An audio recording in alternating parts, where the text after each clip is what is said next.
There's this post I saw recently that I can't get out of my head. Hot take: Gumball is the most brain-dead show that isn't even funny and has no deeper messages like Adventure Time. Gumball might be wacky, but beneath the jokes, it often tackled surprisingly mature themes. Anything from internet addiction to social justice and even dystopian conformity. A lot of messages we are too young to understand. Today, now that we're older, we'll revisit the show and some of its deepest episodes. The episode, The Best, is Gumball's take on those who aggressively flaunt their moral superiority, and a direct commentary on social justice warriors and virtue-signaling culture. Hey, you really shouldn't be eating that. Too much greasy food is very bad for your digestive system. There. In this episode, Gumball finds himself constantly one-upped by Carmen, a classmate who always behaves correctly and corrects others. Frustrated by Carmen's holier-than-thou attitude, Gumball tries to beat her at her own game. This leads him down a hilarious path. He literally trains in the martial arts of the social justice warrior, a cheeky nod to internet activism, and starts calling out everyone for being problematic. At first, Gumball revels in the power of moral high ground, until Carmen calmly points out the truth. Gumball is disguising selfish desires as concern for others, and it only hurts real causes. That stings because it's true. Gumball's performative wokeness was never about justice, it was about his ego.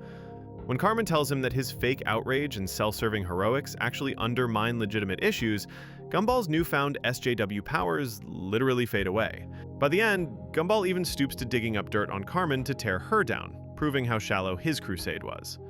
The warning: moral grandstanding can be toxic, especially when done for the wrong reasons. The Best cleverly warns viewers, especially its younger audience who might see similar behavior online, that attacking others under the guise of righteousness is still attacking others, and it often has more to do with vanity or anger than true virtue. Not all warnings from Gumball are global or meta. Some hit close to home. The Cycle, Season 5, is a prime example, focusing on bullying and how it perpetuates if left unchecked. In a twist, the one being bullied is Richard Watterson, Gumball's dad. Yes, the family's goofy, childlike father has a lifelong bully, his neighbor Harold, the dad of Gumball's classmate. Gumball, Darwin, and Anais discover that Harold has been picking on Richard since high school, pranking him, humiliating him, and still tormenting him as an adult. This revelation is both funny and sad, but it carries a message. Bullies don't always grow out of it, and victims may carry that trauma for years. The Watterson kids decide to help their dad finally fight back and break this cycle of abuse. Their first attempts, giving Richard a Rocky-style confidence boost, consulting a lawyer, even going to a psychologist, all fail comically. Eventually, they realize the only way to end it is to stand up to the bully, in a language he understands. They concoct a wild revenge scheme to trick Harold into thinking he's won the lottery, with a fake oversized check, and watch him gleefully ruin his own life with indulgence, only to pull the rug out. While their methods are over the top, the plan actually forces Harold to confront his behavior. When Richard finally faces Harold man-to-man and tells him the truth, that the check was fake and his bullying needs to stop, Harold is shocked. He even admits he won't bully Richard like that again, after seeing how far things went. The Cycle warns that bullies often continue as long as they're allowed to, and sometimes it takes a bold move or reality check to break the pattern. It's also a nod to the idea that bullies might have their own issues. Harold's over-the-top reaction to sudden riches hints at his insecurities. In its silly way, Gumball was telling kids that if they see bullying, do something.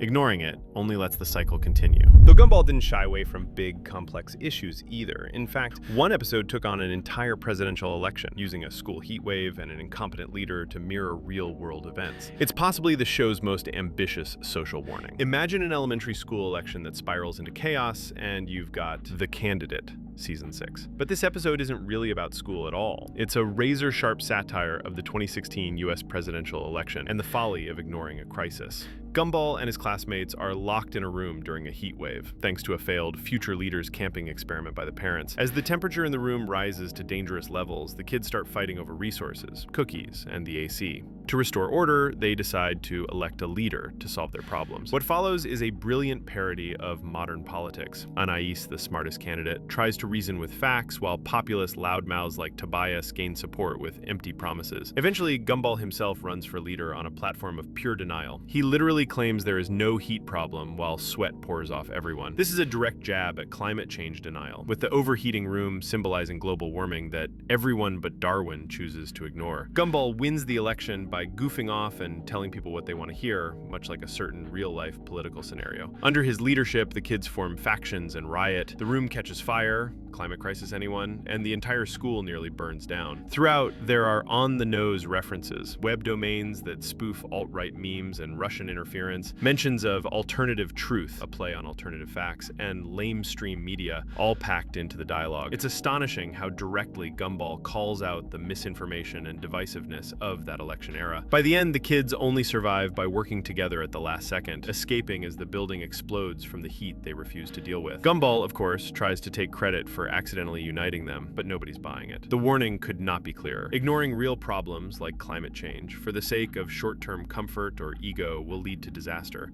effectively telling us that if we keep electing clowns, we'll get a circus. If you thought that was bold, Gumball went even further in later installments. In a recent episode from the show's revival, the writers took aim at something every kid loves, fast food, and the system behind it. The result felt more like South Park than Cartoon Network. The burger from the 2020's Wonderfully Weird World of Gumball series is essentially an 11-minute roast of the fast food industry and capitalist greed. The episode starts with a health class video scaring Darwin about junk food, and he goes on a crusade for healthy eating. But unlike a typical eat your veggies cartoon plot, this one escalates into an all-out satire of predatory food corporations. Through absurd humor, the show calls out how these companies push unhealthy products, use fake marketing, and exploit consumers. Darwin becomes militant about nutrition, but as the episode goes on, the targets of criticism broaden. We see how healthy fast food options aren't that healthy, how advertising uses AI-edited images to make burgers look better, how the cost of eating healthy is prohibitive, and how giant food corporations squeeze out small farmers. It's a shockingly comprehensive critique of the food system, far more direct than you'd expect in a cartoon. The climax is a wild musical number featuring the joyful burger CEO, a sleazy talking burger mascot named Mr. Bilderberger. In a turn of events that had jaws on the floor and parents replaying to be sure they heard right, the characters literally sing about how one man owns everything and then proceed to eat him. Yes, the episode's final punchline is essentially, "Eat the rich." The burger CEO gets devoured by an angry mob of customers. This dark joke hammers home the point. The ultra-rich execs behind junk food don't care about you, so maybe we shouldn't treat them as untouchable. The burger is Gumball's warning about unchecked corporate power and public health. It says that the problem isn't just bad personal choices. It's a whole system of greed making people unhealthy for profit. By cranking the satire up to 10 and dropping all subtlety, Gumball tries to wake viewers up. Next time you see a glossy burger ad or a new healthy menu gimmick, remember who's benefiting. This kind of anti-corporate message is rare in kids' media, and it shows the amazing world of Gumball growing up with its audience, continuing to warn us about the real world in frankly rebellious ways.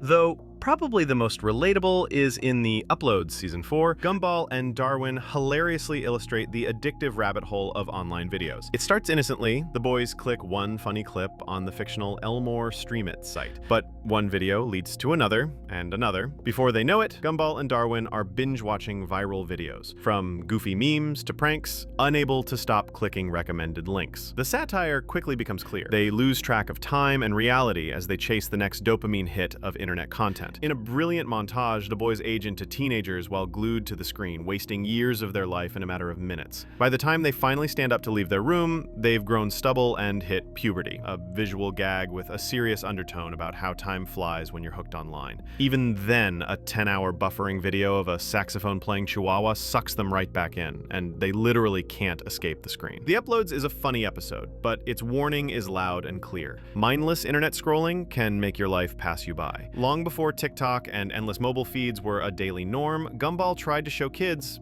and adults that being glued to online content might be more dangerous than it looks. You could wake up years later wondering where the time went. This was my first video, so thanks for watching and subscribe for more.